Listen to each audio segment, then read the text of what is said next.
Par rapport au corps de Christ, il y a aujourd'hui un fléau qui fait rage et qui ne fait pas rage depuis 10 ou 15 ans, mais depuis l'époque de la Bible où elle était écrite.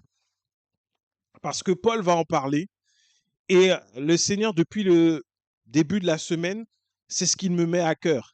Et il m'en parle et voilà, je voulais pas trop parce que j'aime pas trop aborder ces sujets-là, mais c'est pas moi qui décide, je ne suis qu'un messager. Et donc, on va rentrer certainement dans plusieurs messages, une série d'enseignements, je ne sais pas encore, sur tout ce qui concerne discerner et reconnaître ce qui est de la sorcellerie dans l'Église. Je n'ai volontairement pas fait de recherche ailleurs que dans la Bible et je n'en ferai pas ailleurs parce que je ne veux pas savoir ce que font les sorciers. Donc, je ne vais pas rechercher les témoignages ou autres, mais la Bible explique la Bible. Et lorsqu'on a un manque de connaissances, la Bible également me dit que l'Esprit de Dieu nous a été donné afin de nous enseigner toutes choses. Donc, je vais m'appuyer sur ce que l'Esprit va enseigner, comment il va conduire pour enseigner, parce que c'est lui qui donne ce sujet. Pour ma part, je n'avais pas voilà, pas d'envie particulière de parler de ça. Mais le Seigneur qui sait toutes choses et qui sait pourquoi maintenant il veut qu'on en parle, on va en parler, de discerner, de reconnaître, de voir peut-être les signes de la sorcellerie. Et aujourd'hui, on va enseigner ça. On va l'introduire. Et donc, pour l'introduire, pourquoi également je sais que ça vient du Seigneur? Parce que une chose que j'ai toujours dit, toujours enseigné, c'est que lorsque tu lis la Bible, lorsque tu reçois quelque chose, fais toujours passer cette chose par le filtre de la croix. Ne reste pas pour dire, ah, l'Esprit m'a parlé, j'y vais. Il y a ce qui peut être de ta propre pensée, il y a ce qui peut être de la chair, il y a ce qui peut être de l'influence même de ce monde. Et donc, il faut toujours faire passer par l'œuvre de la croix. Si ça ne passe pas par l'œuvre de la croix, il y a un problème. Et donc, continue de chercher Dieu pour que ça passe par l'œuvre de la croix, ce que tu as reçu. Et on va regarder 2 Timothée et on va regarder le chapitre 4. On va regarder les conseils que Paul, apôtre établi par Jésus-Christ, l'apôtre de la grâce, celui qui va nous parler de la grâce de Dieu, nous l'enseigner. Voilà ce qu'il va dire à Timothée, son fils dans la foi. Son fils dans la foi, pourquoi? Parce qu'il n'avait pas d'enfant naturel, Paul. Et il a vu Timothée comme un bébé. Depuis un bébé, il l'a vu grandir, il l'a vu rentrer dans le ministère. On le sait pourquoi? Parce qu'il connaissait la grand-mère de Timothée, il connaissait la mère de Timothée, il les avait vus également dans le ministère et il a pu voir Timothée grandir et être proche de Timothée et développer un réel lien paternel avec lui et l'aimer comme son enfant, non pas comme un disciple, un fils spirituel comme on peut l'entendre dans le sens d'aujourd'hui, mais comme réellement son enfant. Donc il lui donnait des conseils comme étant son fils également dans la foi, et il lui donnait des conseils qu'un papa pourrait donner à un fils. D'ailleurs, ce qu'on peut remarquer, c'est que dans la Bible, on ne parle jamais du père de Timothée. Donc on peut comprendre peut-être que le père de Timothée n'était plus avec la mère de Timothée ou était peut-être décédé, on ne sait pas. Je n'ai pas les informations, je ne vais pas dire n'importe quoi, mais on n'entend pas parler de ce père. Et donc, Paul a pris ce rôle, cette responsabilité, et Timothée était comme son fils pour lui. Timothée 4, au verset 1er, dit « Je t'en conjure devant Dieu et devant Jésus-Christ, qui doit juger les vivants et les morts, et au nom de son apparition et de son royaume, prêche la parole, insiste en toute occasion favorable ou non, reprend, censure, exhorte avec toute douceur et en instruisant. Car il viendra un temps où les hommes ne supporteront plus la saine doctrine, mais ayant la démangeaison d'entendre des choses agréables, ils se donneront une foule de docteurs selon leurs propres désirs.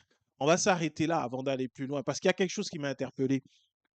Paul, lorsqu'il parle à Timothée, et lui dit de prêcher la parole, d'insister en toute occasion, verset 2, favorable ou non. Il dit à Timothée, reprends, censure, exhorte, et il rajoute quelque chose, fais-le avec toute douceur et en instruisant. Ça veut dire que quand tu vas remarquer, Timothée, quelque chose qui ne va pas, lorsque tu prêches l'évangile, lorsque tu annonces la parole, n'hésite pas à reprendre, n'hésite pas même à censurer. Censurer, ça veut dire interdire des choses. C'est ce que Paul faisait dans son ministère. Il n'hésite pas à censurer, n'hésite pas à encourager, à exhorter, mais attention, veille à le faire avec douceur et en instruisant. Ça veut dire que tu ne vas pas juste venir comme un dictateur dire moi j'interdis de faire ceci ou cela dans l'église.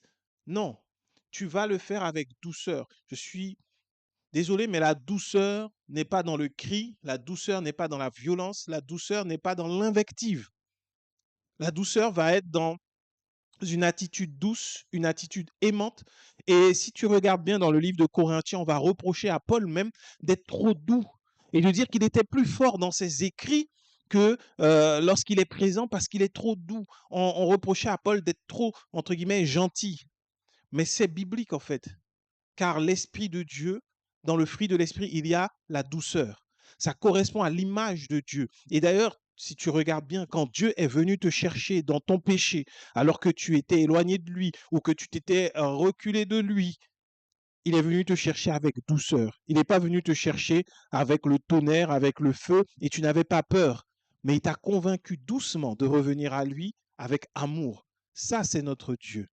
Et ça, c'est déjà une base, c'est déjà une bille, une clé pour reconnaître là où il y a l'Esprit de Dieu, où il n'y a pas l'Esprit de Dieu.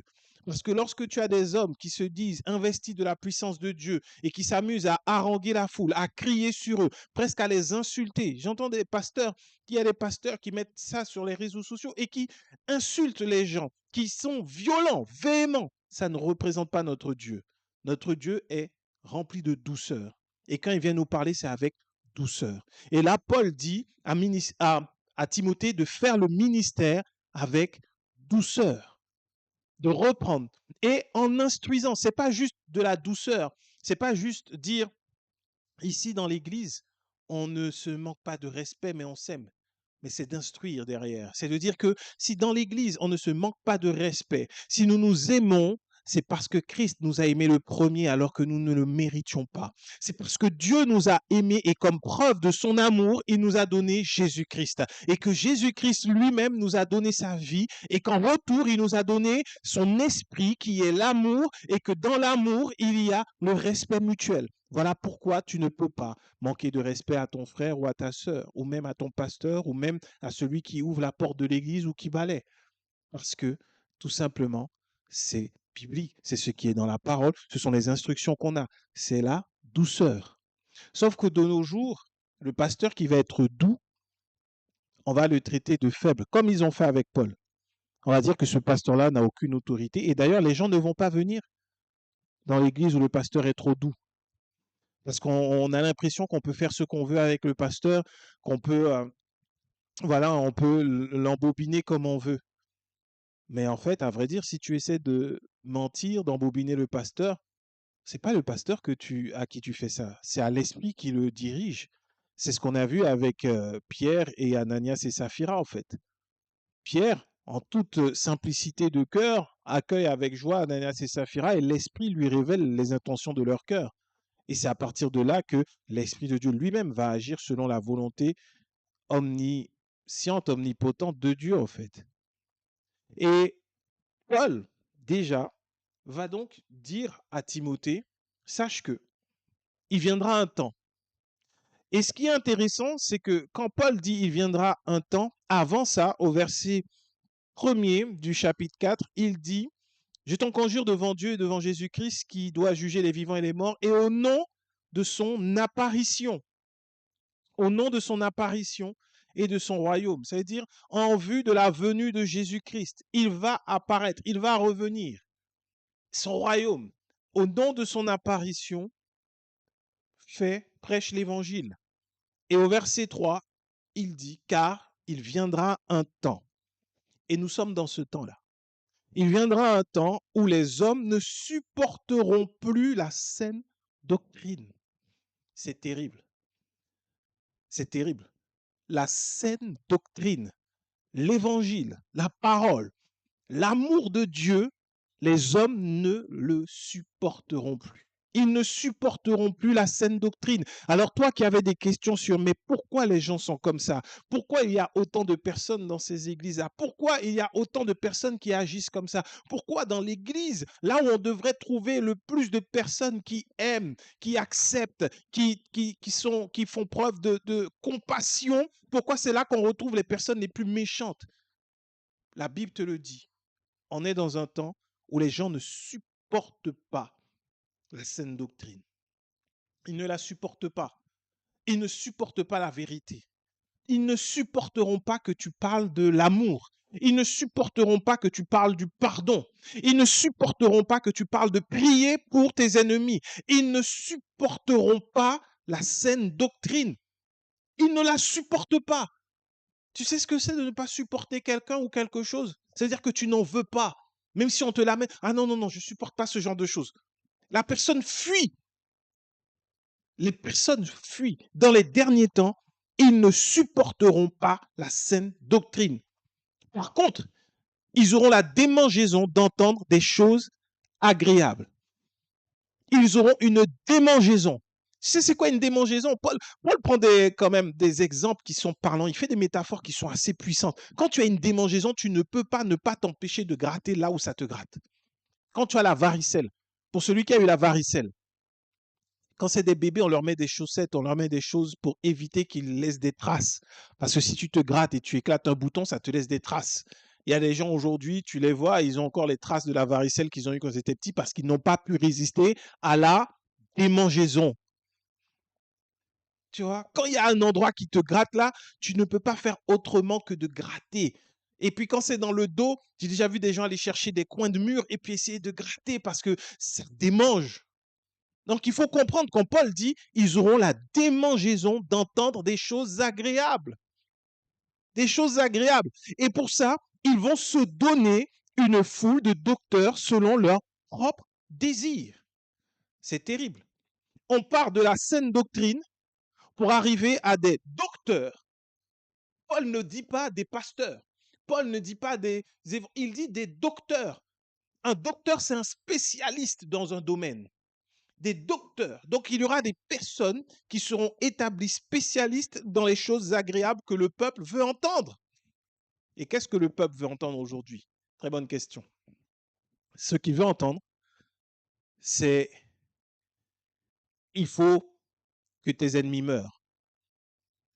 Il faut chercher à tout prix la puissance. Il faut être dans les places élevées.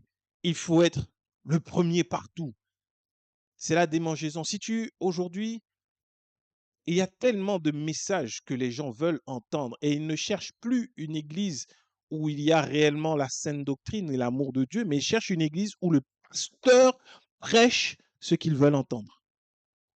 Ce qu'ils veulent entendre. Et qu'est-ce qu'ils veulent entendre? Au verset 4, donc la fin du verset 3, il dit, ce sont selon leurs propres désirs.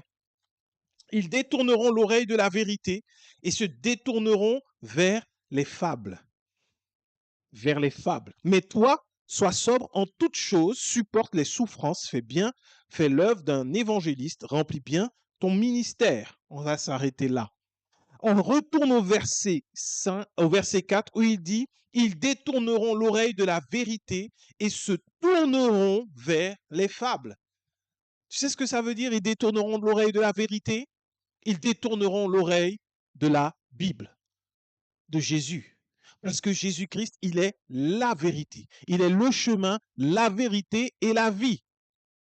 Nul ne vient au Père que par lui. Ce qui veut dire que ces personnes-là ne cherchent pas à être en relation avec Dieu, mais ils cherchent à combler leurs propres désirs, car ils ont cette démangeaison d'entendre des choses qui leur sont agréables. Et ensuite, ils vont se tourner vers des fables. Tu sais, c'est quoi une fable? On connaît tous les fables de La Fontaine. Le corbeau et le renard. Qu'est-ce qu'il y a encore comme fable de La Fontaine? Euh, Le lapin et la tortue, là, c'est de La Fontaine. Le lièvre et la tortue. C'est pas le lapin, pardon. Le lièvre. Bon, lièvre, lapin, dans l'assiette, c'est la même. Non, je rigole. Après, on entend les fables de la mort et le vieil homme. Il y a le bœuf qui voulait devenir plus gros que... non, le crapaud qui voulait devenir plus gros que le bœuf. Tout ça, ce sont des fables.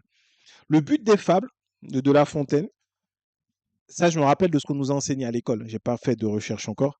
Mais le but des fables de La Fontaine, c'était de dénoncer un système qui était établi et par ses métaphores, en utilisant les animaux, souvent, il dénonçait un certain système et donnait une morale à la fin. Si tu ramènes ça maintenant à ce que Paul dit, les fables, ce sont des histoires que l'on te raconte qui ne sont pas vraies, mais qui ont une forme de morale à la fin, de leçon qu'on te donne. Donc tu comprends que ce que les gens veulent entendre aujourd'hui, c'est qu'on leur donne des leçons. C'est qu'on leur donne qu'on leur dise, tu vois, en faisant telle ou telle chose, le corbeau et le renard. Tu vois, c'est une leçon d'humilité, le corbeau et le renard. Comment tu peux te faire avoir par manque d'humilité? Tu avais quelque chose que l'autre convoitait et il va passer par ton orgueil et il va te dire que tu es merveilleux, que tu es magnifique et avec ton orgueil, tu vas commencer à te la raconter, à te mettre en avant et tu vas perdre ce que tu avais que l'autre convoitait finalement. Si tu réfléchis bien, ça ressemble au message que beaucoup donnent aujourd'hui. On va partir d'une fable. On va même faire de la Bible une fable, des fables. Et on va toujours te raconter des histoires que personne ne peut avérer, que personne ne peut dire. Les gens ne peuvent pas venir dire oui, effectivement, c'est mon histoire. Ou on va détourner un témoignage, et ça, je l'ai vu, pour que ce soit orienté vers ce que le pasteur, l'homme de Dieu, veut dire, veut enseigner selon la période. Donc, on te donne une fable. Et à la fin, il y a une morale, une leçon à en tirer pour avoir une forme de guide. Pourquoi nous sommes dans ces derniers temps, dans ces temps-là? Parce qu'aujourd'hui, les gens, plus qu'il y a 20 ou 30 ans, recherchent beaucoup de coachs, de mentors, de personnes pour les aider à se développer dans la vie, le développement personnel pour pouvoir avancer, pour pouvoir aller de l'avant, pour pouvoir faire ce qu'ils n'arriveraient pas par manque de discipline. Et donc, pour les finances, on va te donner une fable qui va être argumentée par des versets bibliques. On va te dire, tu vois, moi, si je suis là aujourd'hui, ou si un tel est là aujourd'hui, c'est parce qu'il a obéi à telle et telle loi. Et je me rappelle de fables que j'entendais, c'était pour avoir des miracles. Il y avait un homme qui recherchait un pasteur à tout prix parce qu'il voulait témoigner de ce que le pasteur avait prêché une fois. Et il avait fait cette offrande réellement, il avait vendu un terrain et après avoir vendu ce terrain, il a vu des cycles et des cycles de bénédictions arriver dans sa vie et il est devenu l'homme le plus influent et le plus riche de sa région. J'ai entendu ces histoires-là des années. Aujourd'hui, je suis incapable de te dire qui était cet homme, dans quelle région était cette personne et si c'était vrai. Mais j'ai retenu à l'époque la morale de l'histoire. La morale de l'histoire, c'est que si tu persévères dans la parole que te donne l'homme de Dieu, qui lui-même est riche, alors tu peux devenir riche. Et en cela, tu n'es plus dans la vérité. Et aujourd'hui, les gens ont cette démangeaison d'entendre ce genre de fable. C'est pareil pour l'histoire de chasser les démons. Pour tous les domaines bibliques, on te sort une histoire. Et plus c'est farfelu, plus les gens y croient. Et puis, ils vont essayer de faire la même chose. On te sort une histoire, une fable, et tu ressors avec cette morale, puisque, en fait, la fable, là, elle vient, elle te donne une morale. Elle ne te donne pas la vérité. Elle va te parler de morale. Il y aura une conclusion. En conclusion, si tu regardes la fable du corbeau et du renard, tu vas dire, mais effectivement, il faut que je sois humble dans la vie et que ce que j'ai, je puisse le garder et le valoriser. Ce n'est pas une mauvaise leçon en soi, mais ce n'est pas la vérité. Ce n'est pas la vérité. Parce que la vérité, c'est que, à l'opposé de la Bible te dit que si tu as deux manteaux, d'en donner un à ton frère, de donner à celui qui n'a pas. Pas d'être là comme ça et de garder à tout prix. Et que si tu manques de faire confiance à Dieu, il va te donner. Il prend soin de toi. Mais ça, on ne l'enseigne pas. On t'enseigne une fable à chaque fois pour que toi, tu sortes de l'argent et que tu alimentes quelqu'un d'autre. Et c'est pareil. On n'insiste pas assez sur le fait qu'il n'y a plus de combat à mener contre les démons. Ils sont vaincus. C'est clair, c'est écrit dans la Bible que Jésus-Christ a vaincu le diable, ces démons. Il les a traînés dans son cortège triomphal. Mais on va te donner une fable de quelqu'un qui est arrivé dans un village et qui a vu les sorciers et qui a dit au nom de Jésus, vous avez une semaine avant que Dieu vous frappe et que vous puissiez mourir si vous ne vous repentez pas. Ils ne se sont pas repentis. Et là, une semaine après, les personnes sont mortes. Et on va te dire que, tu vois, il faut encore, même si Jésus-Christ a fait à la croix, il faut que toi encore, tu puisses prendre la victoire. Et on ne te donne, et c'est comme ça que beaucoup ne prient pas bien par rapport aux oppressions démoniaques, parce qu'ils ne s'appuient pas sur la victoire de Christ, ils s'appuient sur une fable, qui est la parole d'un homme, qui vient pour donner de la force. N'oublions pas que c'est ce que veulent entendre les personnes. C'est de cette démangeaison-là que vient ce désir. Et pour ça, ils s'établissent des docteurs. Ça veut dire que ce seront des personnes qui seront extraordinairement fortes pour démontrer que leurs fables sont la vérité. C'est ça, en fait, ce que Paul dit. Et il dit bien à Timothée, pour que tu puisses rester, d'être sobre en toutes choses et de supporter les souffrances et de faire le ministère. Prêche la parole, insiste en toute occasion favorable ou non. Ça veut dire que le ministère, la vérité, c'est pas un grand boulevard. Les gens ne veulent pas t'entendre. Ils ne te désirent pas. Ils n'ont pas la démangeaison d'entendre la vérité, mais ils veulent entendre ce qui fait plaisir à leurs propres oreilles. On va ce soir prendre l'épée et on va aller tailler en pièces tous les ennemis qui se sont opposés à notre déploiement, à notre épanouissement. C'est ce qu'ils veulent entendre. Ce soir, on va pendant une semaine, pendant 10 jours, pendant un mois, on va jeûner, on va prier pour que toutes les richesses injustes puissent nous revenir. Ce sont ces choses-là que les gens veulent entendre. Alors que si tu dis tout simplement, fais confiance à Dieu, appuie-toi sur l'œuvre de la croix, arrête de faire par toi-même, mais fais confiance à celui qui t'aime et tu auras la vie et tout ce dont tu as besoin. Ils ne veulent pas parce que dedans, ils n'ont pas de part. Ce qu'ils veulent entendre, ce sont leurs fables. C'est pour ça que d'un dimanche à l'autre, beaucoup ont oublié les messages.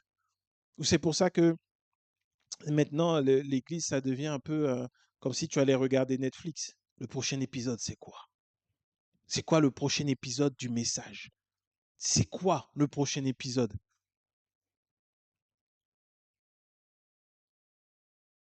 Et ça, parce que j'ai dit qu'au début, on allait parler de la sorcellerie. Là, c'est l'introduction pour comprendre pourquoi ça vient attaquer le corps de Christ.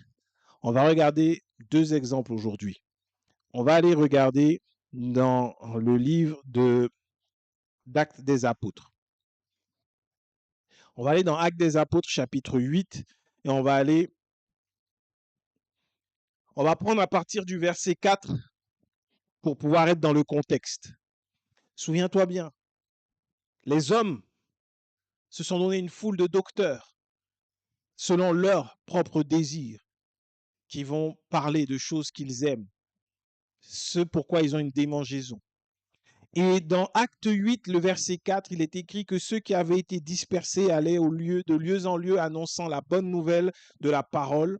Philippe, étant descendu dans une ville de Samarie, y prêcha le Christ.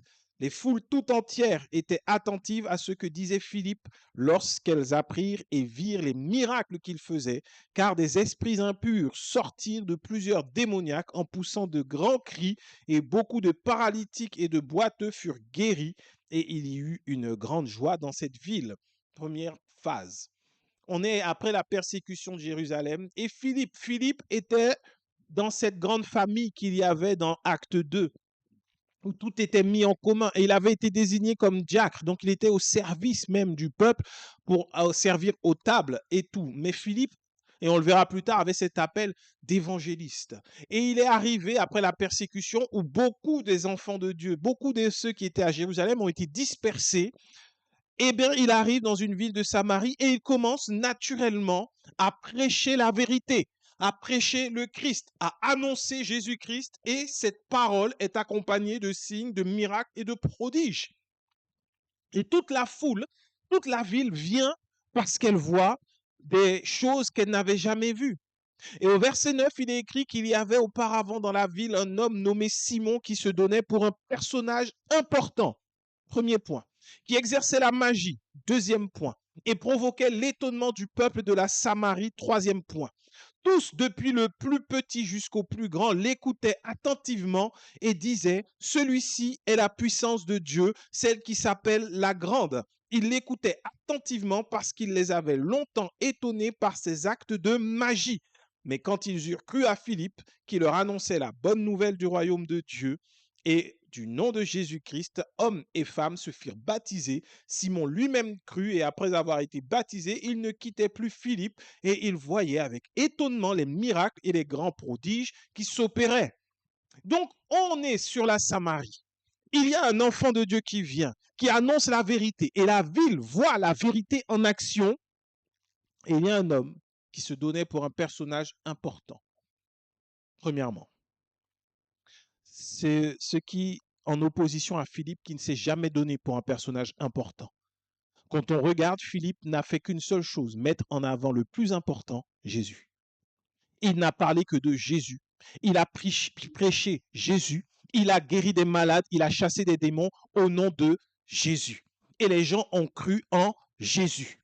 Contrairement à ce magicien qui, lui, est venu pour être un personnage important, pour que les gens fassent quoi? L'écoutent, pour que les gens, du plus petit au plus grand, soient dans l'étonnement. Il faisait et manifestait des actes de magie. C'est marrant, ce que cet homme voulait, c'était avoir de l'importance, être glorifié, que tout le monde le reconnaisse comme quelqu'un d'important. Quelqu'un d'important à ce moment-là, il avait des promotions partout où il allait.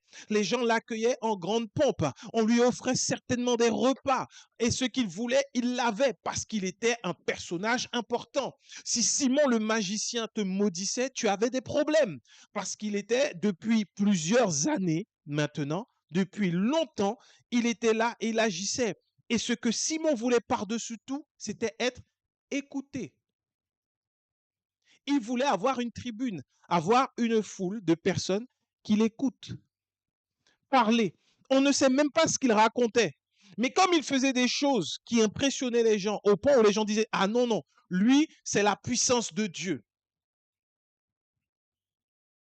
C'est ce qui est écrit, celui-ci est la puissance de Dieu, celle qui s'appelle la grande. On ne dit pas il y a la puissance de Dieu là, on dit celui-ci, lui là, il est la puissance de Dieu.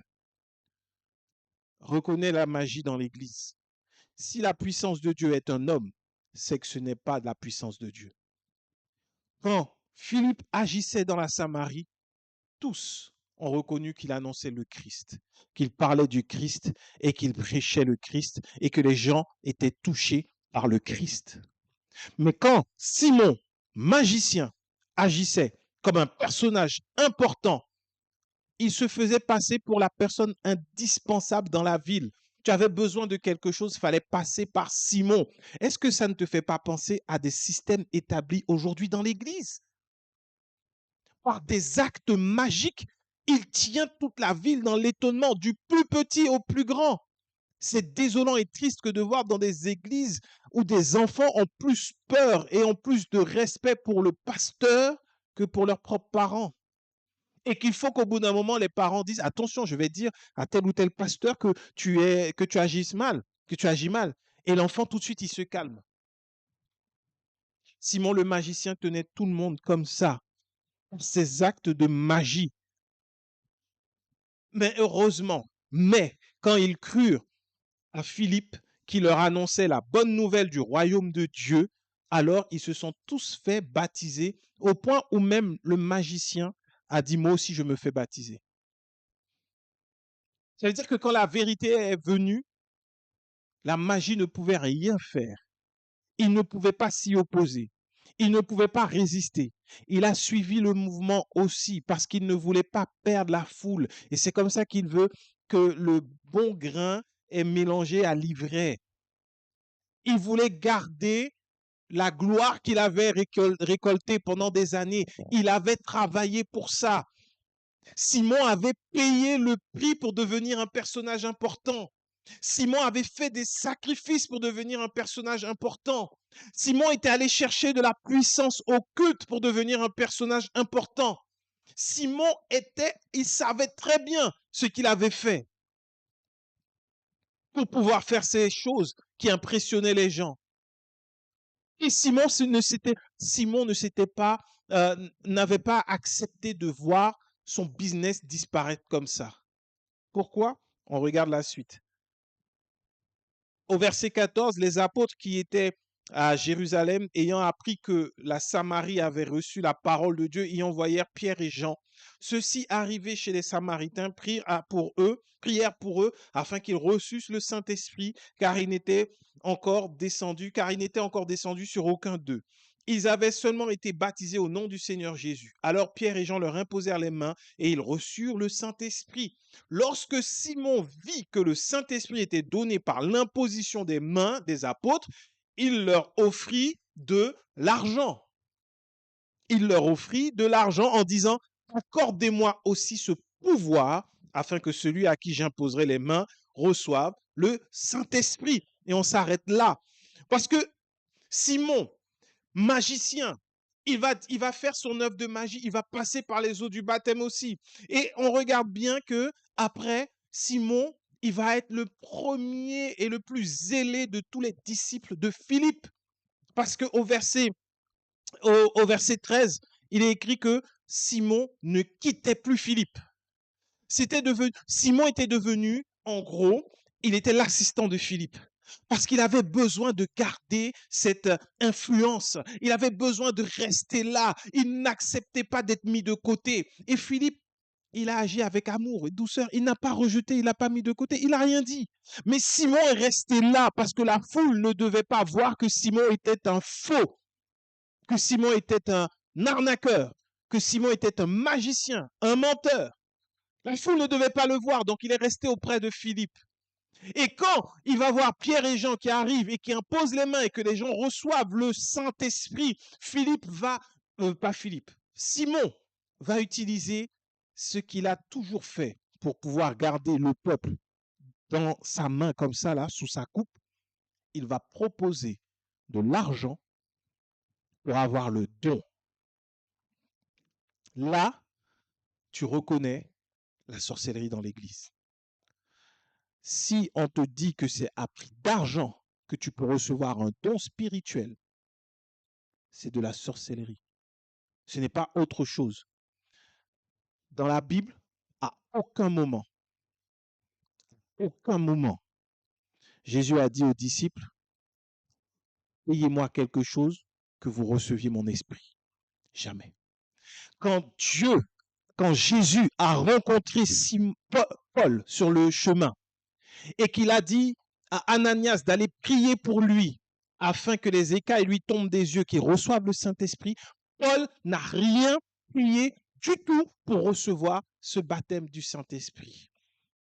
Jésus est allé, il a donné l'exemple, il est le premier, il est notre exemple que nous devons suivre. Il est allé se faire baptiser auprès de Jean. Quand il est sorti, l'Esprit est descendu sur lui comme sous la forme d'une colombe. Jésus n'a fait aucune offrande à Jean à ce moment-là. Donc personne ne peut mentir et dire que Jean était le père spirituel de Jésus. C'est faux. Donc là où on va te dire que pour recevoir un don, pour recevoir bien plus, une onction, un manteau, une capacité, quelque chose, il te faut faire une offrande. C'est de la sorcellerie. Ce n'est rien d'autre.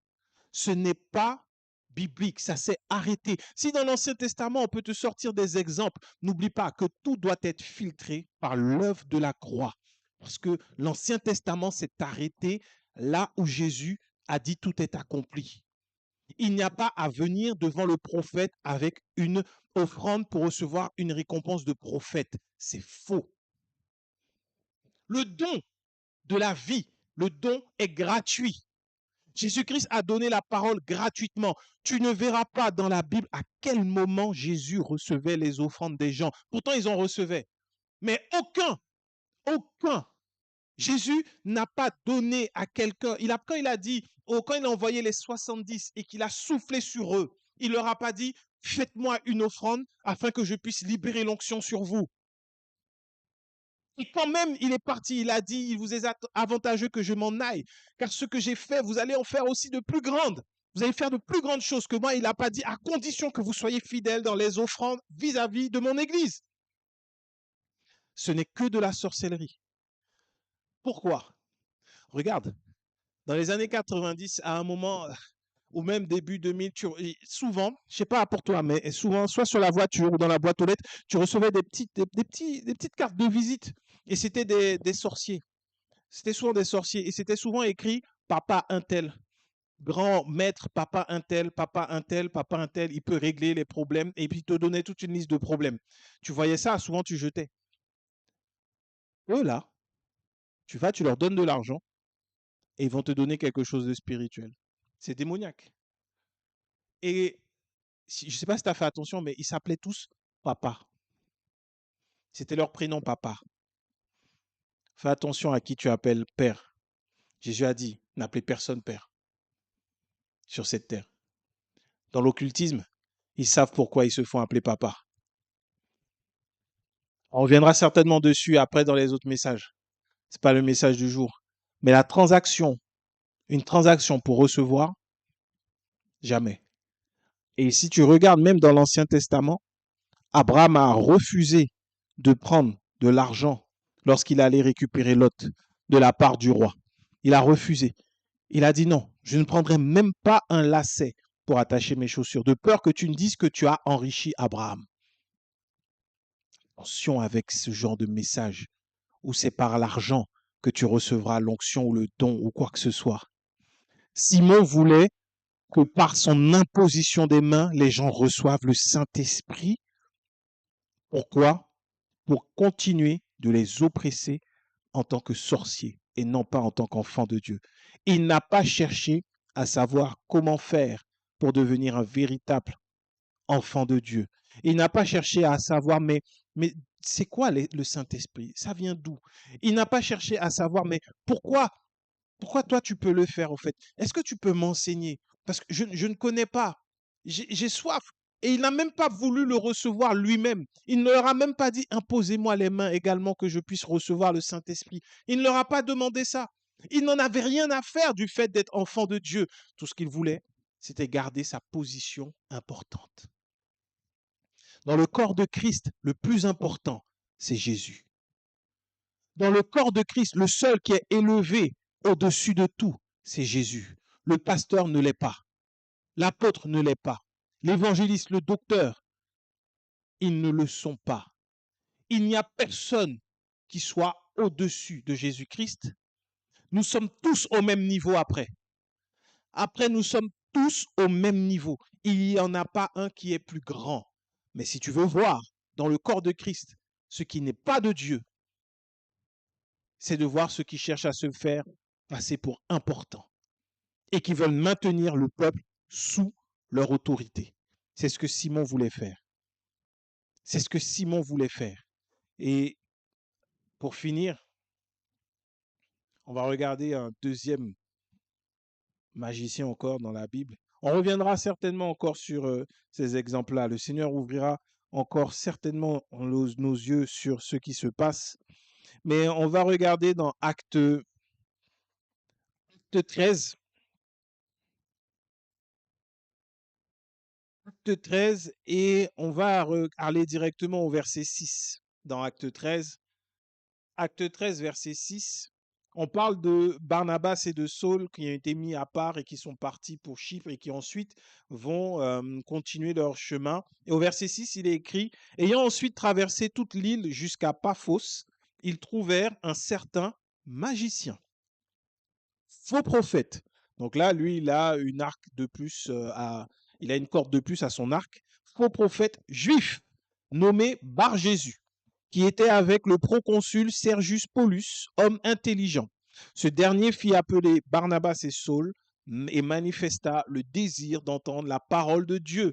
Mais Élymas, le magicien, car c'est ce que signifie son nom, lui faisait opposition, cherchant à détourner de la foi le proconsul.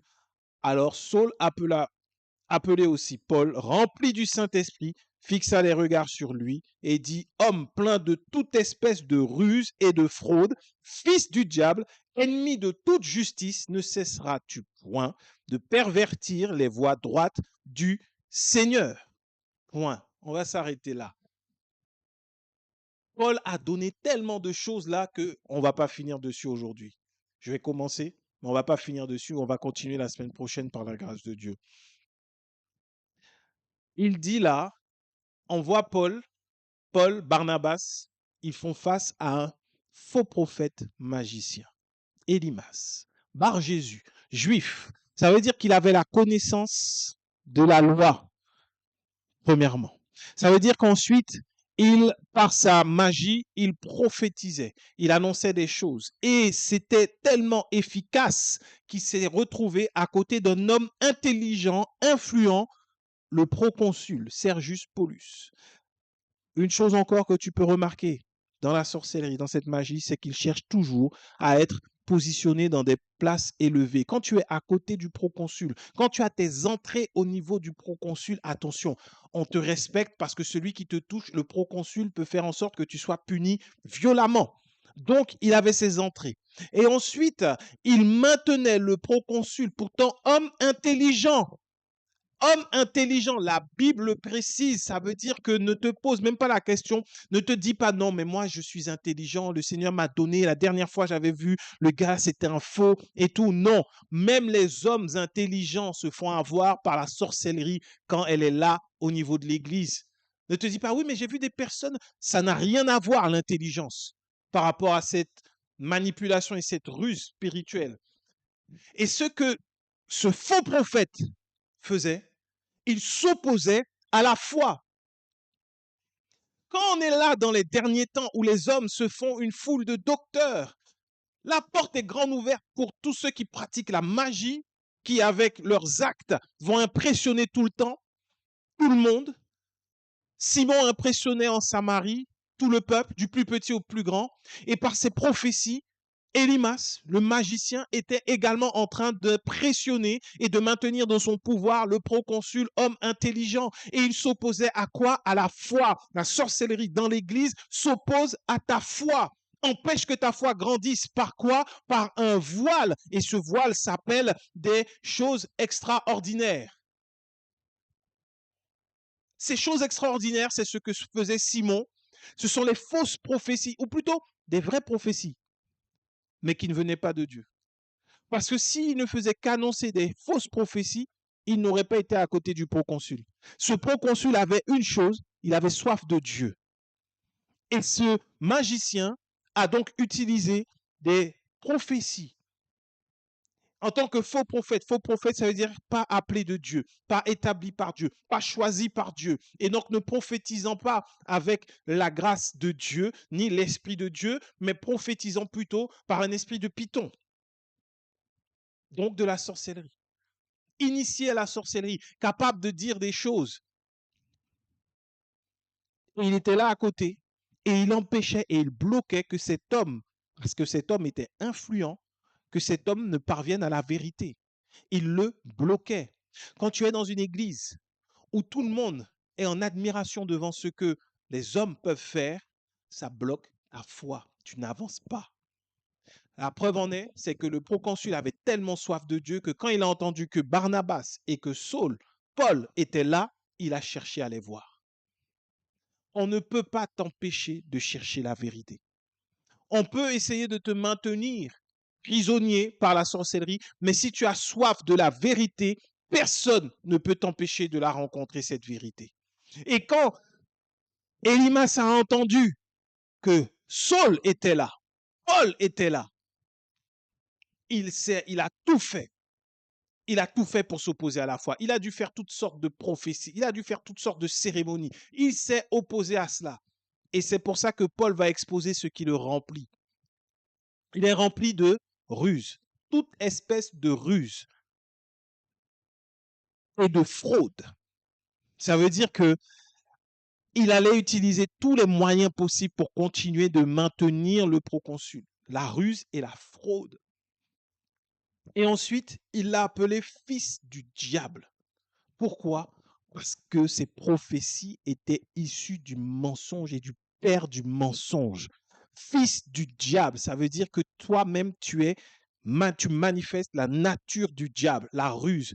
Et c'est Paul qui va dire, afin de tenir ferme face à toutes les ruses du diable, de revêtir l'armure de Dieu.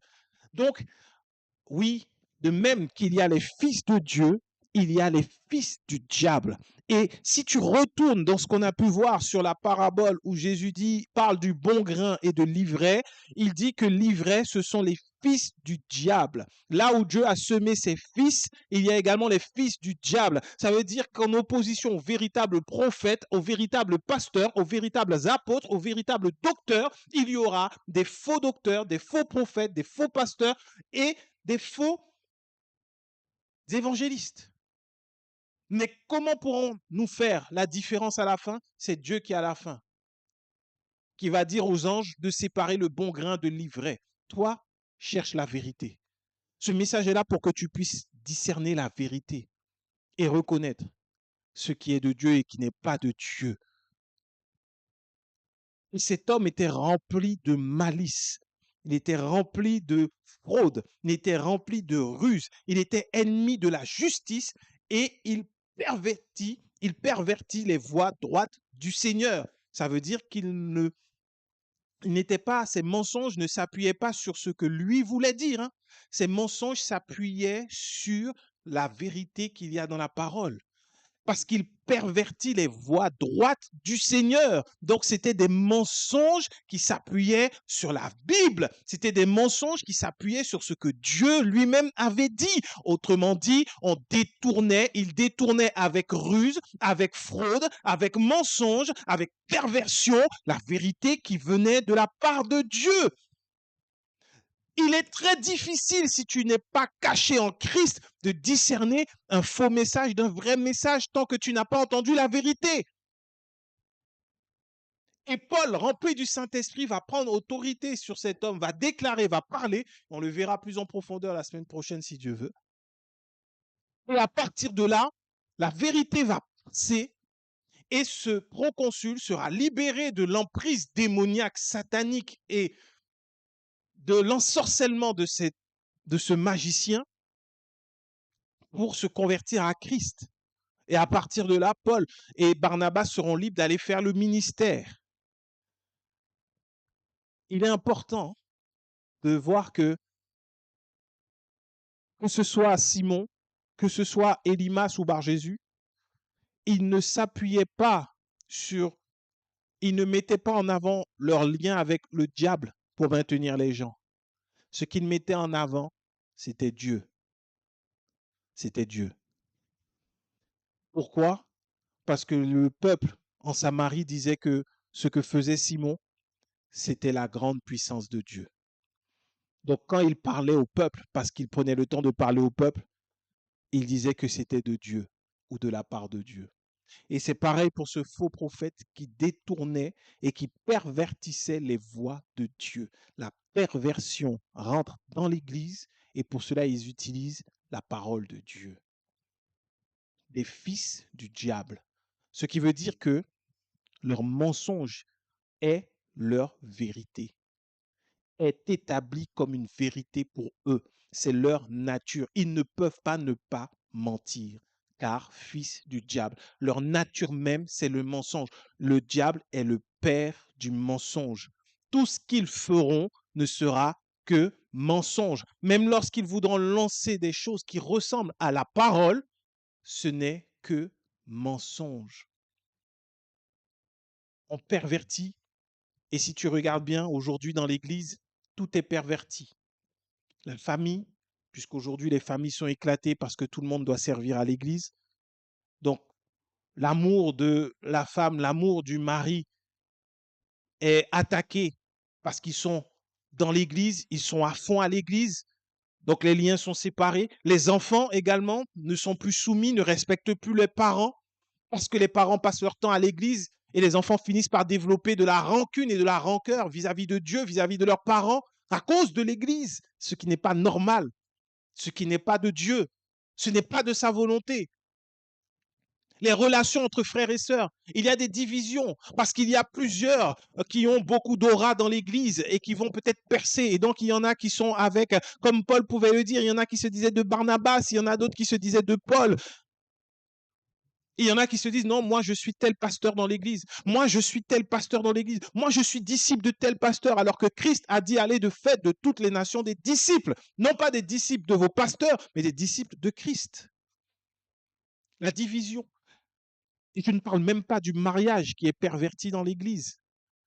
Ce qui est triste, c'est le nombre de divorces qui explose dans l'église, corps de Christ. Autorisé, justifié par des versets bibliques, je l'ai vu. Et après, on va vouloir nous dire que non, il n'y a pas de sorcellerie dans l'église. Oui. On pervertit quelqu'un de simple, d'humble, par du pouvoir, de l'argent, en quelqu'un d'arrogant. Combien de frères et sœurs que j'ai vus changer une fois qu'ils sont arrivés dans l'église et qu'ils ont eu des responsabilités, on les a encouragés à devenir encore plus durs, plus mauvais. C'est de la perversion. Ce n'est pas ça l'autorité en Christ. Quand tu as de plus en plus de responsabilités dans le corps de Christ, tu deviens de plus en plus petit, de plus en plus humble, de plus en plus accessible. Pas de plus en plus dur, méchant, et pour avoir un rendez-vous avec toi, c'est comme une grâce que tu fais aux gens. C'est pas ça le corps de Christ. C'est ça la perversion des voies de Dieu. On pervertit la victoire de la croix. On pervertit l'œuvre du Saint-Esprit. On pervertit la vérité. Et après, on s'étonne que dans l'Église, il y ait des mœurs perverties. C'est parce que tout simplement, la sorcellerie, la magie est établie, installée dans l'Église, à cause de ce désir des derniers temps, cette démangeaison d'entendre des choses qui font plaisir et qui est une porte ouverte aux fils du diable. Car ceux qui commettent cette magie dans l'Église, Paul le dit, ce sont des fils du diable et non pas de Dieu, et qui combattent farouchement les fils de Dieu. Farouchement. Pour finir, n'oublions pas que le ministère de Paul, le ministère de Jean, le ministère de Pierre, de Jacques, ces ministères n'ont pas été validés parce qu'ils ont laissé des grandes cathédrales. Ces ministères ont été validés parce qu'ils ont communiqué l'amour que Christ leur avait enseigné et que cet amour a continué d'être enseigné. Aujourd'hui, Paul, nous ne le connaissons pas pour avoir construit une grande église, mais par contre, on le connaît parce qu'il est celui qui a dit « Si je n'ai pas l'amour, je ne suis rien. Je suis un airain qui sonne creux, une cymbale retentissante. » On connaît Paul parce qu'il nous a parlé de l'amour. Pierre parce qu'il nous a parlé de l'amour. Jean parce qu'il nous a parlé de l'amour. Les vestiges de leur temple, des églises qu'ils ont construites, on ne les voit pas. Ne nous laissons pas avoir, là également, par une perversion des voies droites de Dieu. Soyons attentifs et que durant ces enseignements-là, le Seigneur nous permette de développer du discernement par rapport à la sorcellerie dans le corps de Christ. Amen.